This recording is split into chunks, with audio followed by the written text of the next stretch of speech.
Welcome back to the channel. This is going to be a follow-up video to that 6.4 exhaust leak. Now, it is significantly more catastrophic than I originally thought.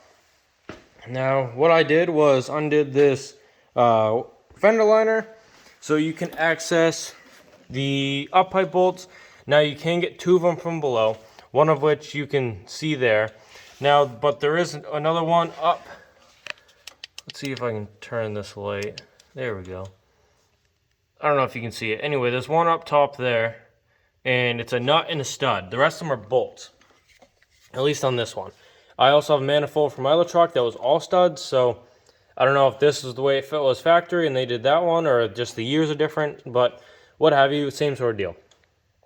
Now, what you don't see is that EGR crossover pipe, because it is in two pieces on the ground. Now, this was definitely part of his exhaust leak. However, when I was under there, if you remembered, I thought that it was the gasket because I can feel air traveling through when I covered that area with my hand, just the manifold to up pipe gasket there. And when you look at it, it looks like one of those bolts doesn't have a gasket material there covering it. So I do believe that is also leaking. However, this was significantly cracked around the whole thing, and this is very common. Now, what happens when this one also deleted, EGR delete, which is recommended pretty much by anybody who wants to have their 6.4 run for more than 50,000 miles, you need to delete it, and it is what it is. Now, with that said, you need to get rid of this pipe. Now, what you should do, instead of this end, this is where EGR cooler is, on this side. Now, what you should do, instead of putting the block-off plate there, you need to remove this whole pipe section. And then this is the same size flange up top, and then put that block-off plate up top where it comes off of your up pipe.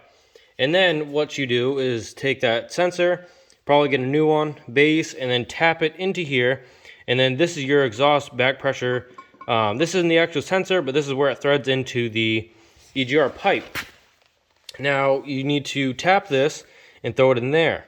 Now, that way you keep your back pressure sensor, which is over here. This is a brand new tube, brand new sensor that he installed prior to bringing it here, and did not help his boost issues. Now, he didn't even say anything about an exhaust leak. He just had boost issues, which is very true. Truck makes 0 pounds.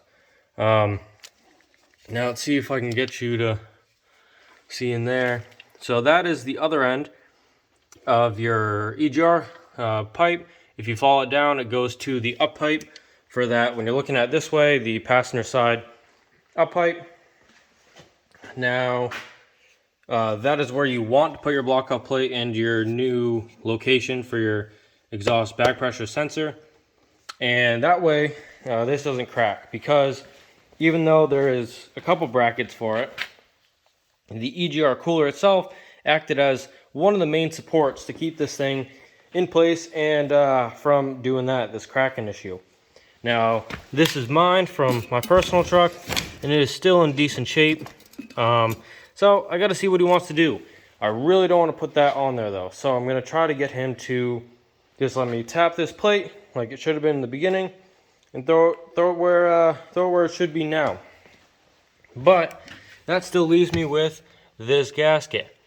Now, I'm hoping that, because there is a little flex pipe in it, not that I can get the light to shine on it for you, but anyway, there's a flex pipe within that up pipe.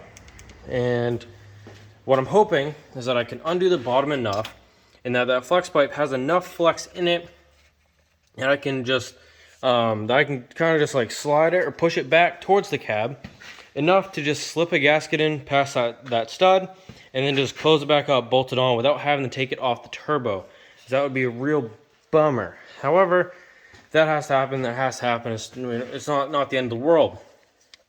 And so anyway, that's just your part one of the actual working on it. And yeah, it's quite a long process to have this done. Be very simple if I could pull the cab. However, I don't have a lift. I do have it jacked up from the bottom of that red support.